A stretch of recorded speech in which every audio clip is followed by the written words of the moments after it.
Mahal na aga. Maaga din. Sa pangalan po ng dakilang Panginoong Jesucristo, isang mapagpalang umaga po sa bawat isa. Nandito po tayo sa pagpapatuloy ng gawain. Ito po yung ikalawang bahagi na kung saan kanina nag-alay tayo ng panalangin, papuri sa Diyos at mga awitin, tanda ng ating pagtawag sa Kanya.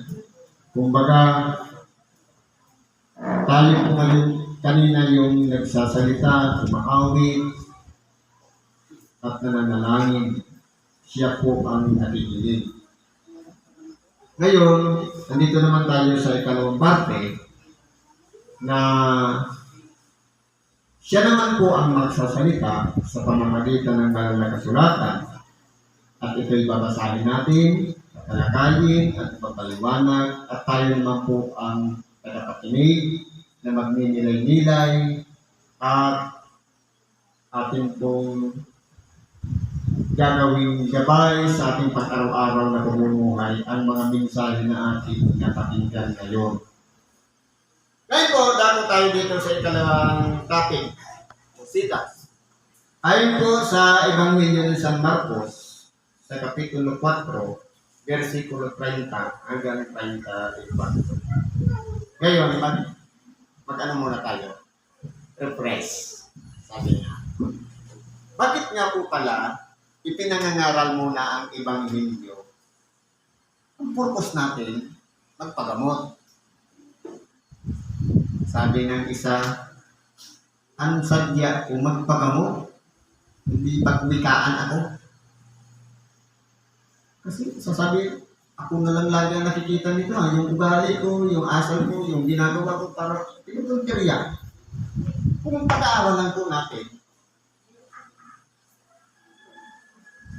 pagpasok po pa lang sa pintuan, sinusuri na ang puso natin, ang katapatan natin, kung ano ba talaga ang layunin natin na bakit tayo nakarating sa buong. Nag-alay tayo ng panalangin kanina. Papuri sa Diyos. Lahat ng gusto natin, ihiling natin sa Kanya. At ito naman ang gusto ng Diyos. Baguhin natin ang ating pagkakal. Sabi nga doon sa balikan natin yung Lumantipan. Sabi dito sa Ecclesiastes, basta tayo ng Lumantipan.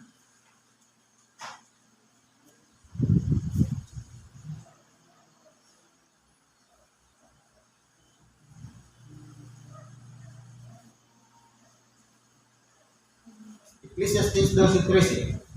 Ano ba talagang tungkulin ng tao? Ito ang wakas ng bagay. Lahat ay narinig, ikaw ay matakot sa Diyos. At sundin mo ang kanyang mga utos sapagkat ito ang buong katungkulan ng tao. Ibig ko palang sabihin, ang pinakakatungkulan pala ng tao, sumunod sa Diyos. Matakot sa Kanya. Pero marami na po mga tao ngayon, wala na pong takot sa Diyos. Di ba ka nabalitaan natin, bata, binaril ang kapwa mag-aral? May takot pa ba sila sa Diyos? Influensya po yan, nagkakalaro. Kaya po dapat dito, ibinabalik sa atin, para matakot sa Diyos, dapat malaman natin yung kanyang mga utos, yung kanyang aral, yung Ebanghelyo na ipinangangaral sa bawat araw ng pagsamba. Kasi yung iba po, nagsisimba, yung pagsamba nila, marami yung seremonya, kundi yung gospel. Dapat po, marami yung kautusan na tanggapin ang ating mga tainga, papasok natin sa ating mga puso. Ito ang magsisilbing gabay para yung bawat pagpapasya natin sa araw-araw, hindi tayo magkamali, sapagkat may gabay ng Diyos at ng kanyang Ebanghelyo. Matututunan po natin. Kapag nagdesisyon tayo, hindi tayo magkakamali sapagkat Diyos po ang gumagabay sa atin. Ngayon, bigyan natin ng buhay itong aralin. Sabi po dito, at kanyang sinabi saan natin itutulad ang kaharian ng Diyos. At sa anong kalinghaga, isasaysay natin ito. Ngayon po, pinag-uusapan dito, kaharian ng Diyos. Anong klaseng kaharian? Yan ba ay kaharian na isang establishment? Isang luklukan? Na kinakailangan maghari ang Diyos? Hindi ba kasi sinasabi, tayo ay templo ng Diyos na buhay? Ibig sabihin ng kaharian ng Diyos, si Kristo ang nakaluklok sa ating puso. Tayo yung templo. Dapat siya po yung nananaig sa ating araw-araw na pamumuhay. Paano natin malalaman ang isang taong pinaghaharian ng Diyos? Sabi dito, ito ay tulad sa butil ng binhi ng mustasa na pagkahasik sa lupa, bagamat siya'y lalong pinakamaliit sa lahat ng binhi na nasa lupa, gayon may pagkatanim ay tumataas, lumalaki ng higit kaysa lahat ng mga gulay, at nagsasanga ng malalakay. Ano pat ang mga ibon sa langit ay mga kasisilong sa kanyang gilid. Sino na po ba dito nakakita ng mustasa? Yan po ay gugulayin na binibili natin. Ang butil niyan, maliliit lang po siya, para siyang pichay. Pero kapag yan ay tumubo, almost mabot ng 3 feet.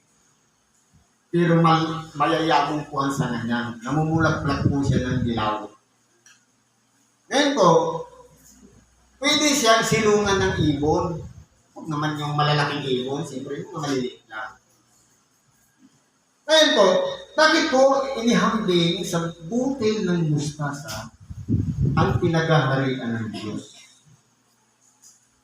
Ang isang tao po na nasa kadiliman, kapag siya po ay nagsisi, nakilala niya sa kanyang sarili na siya'y isang taong makasalanan, walang kwenta sa harapan ng Diyos.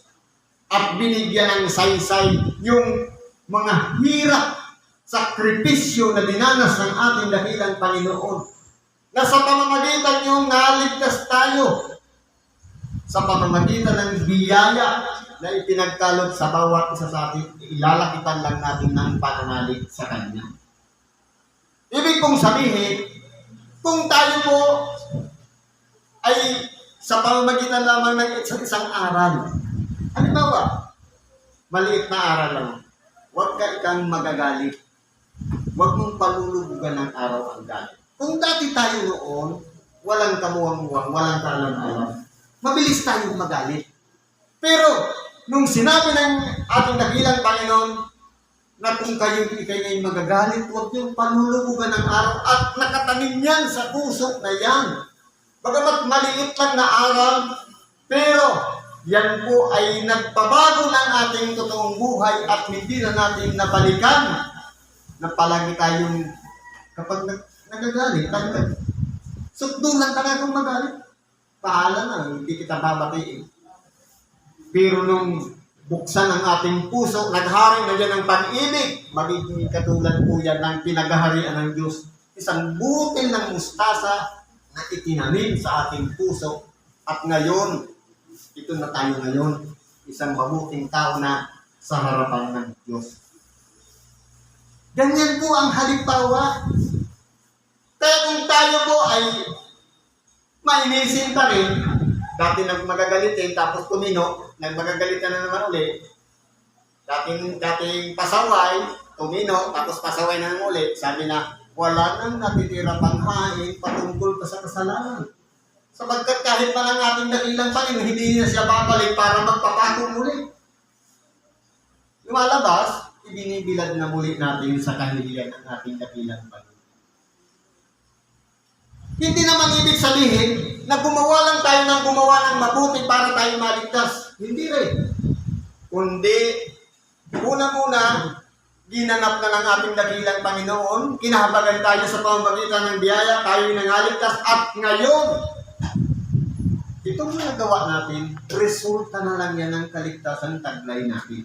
Kaya kung hindi na tayo magagamitin, hindi na tayo madamdamin, hindi na tayo napupuot, hindi na tayo marunong maghinanakit o sama ng loob, sa ating kapwa, resulta na lang po yan ng pagbabago ng Diyos sa ating pagkatao.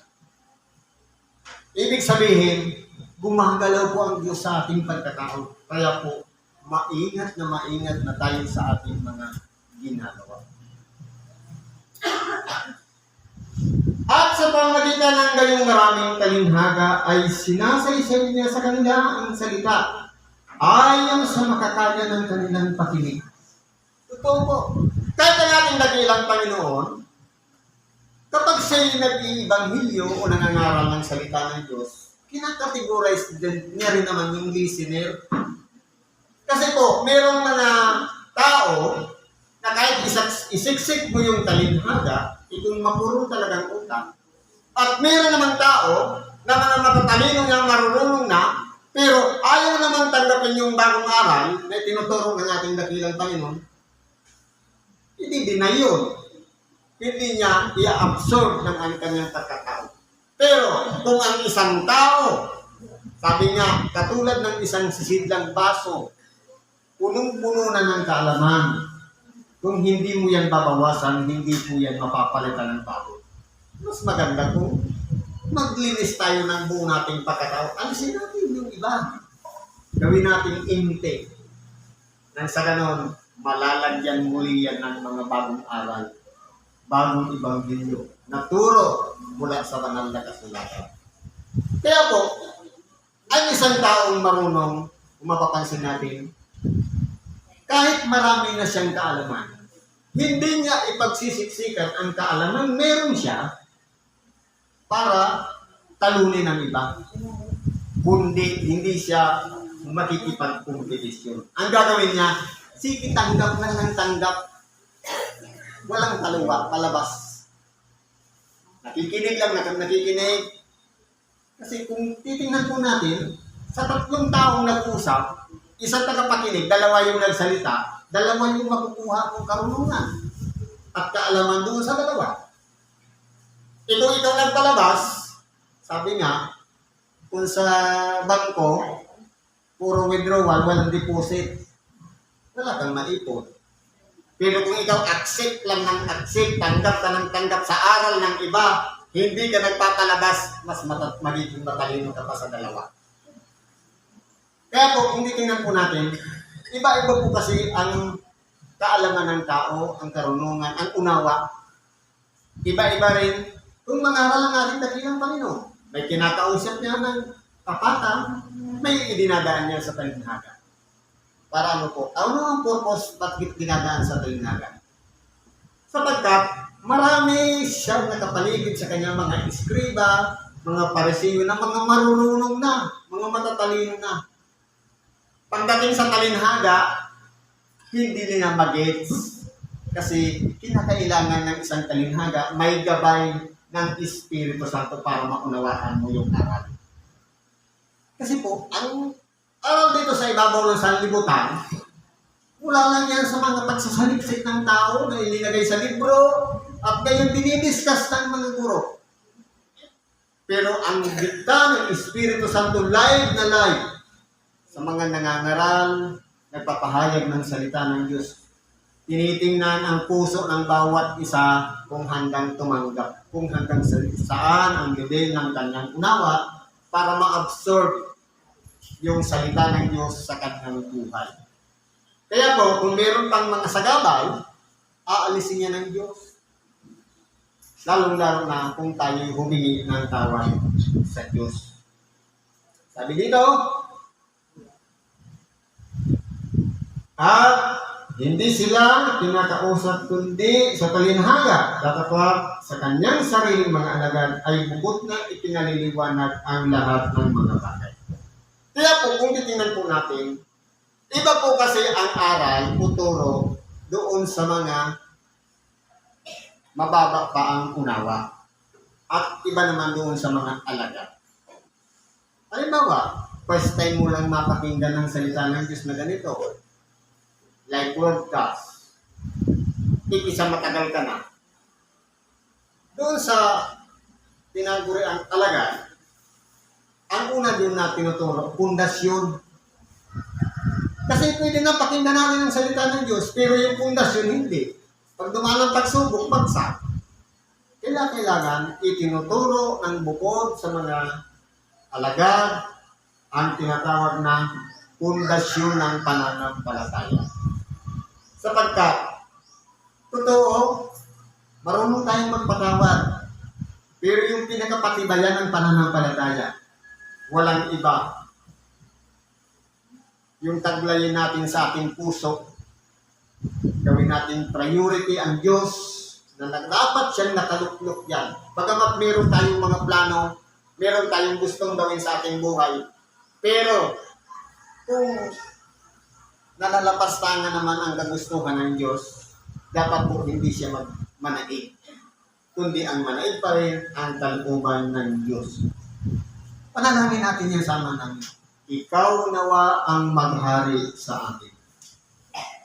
Sa bawat desisyon ba natin, siya ba ang naghahari o tayo?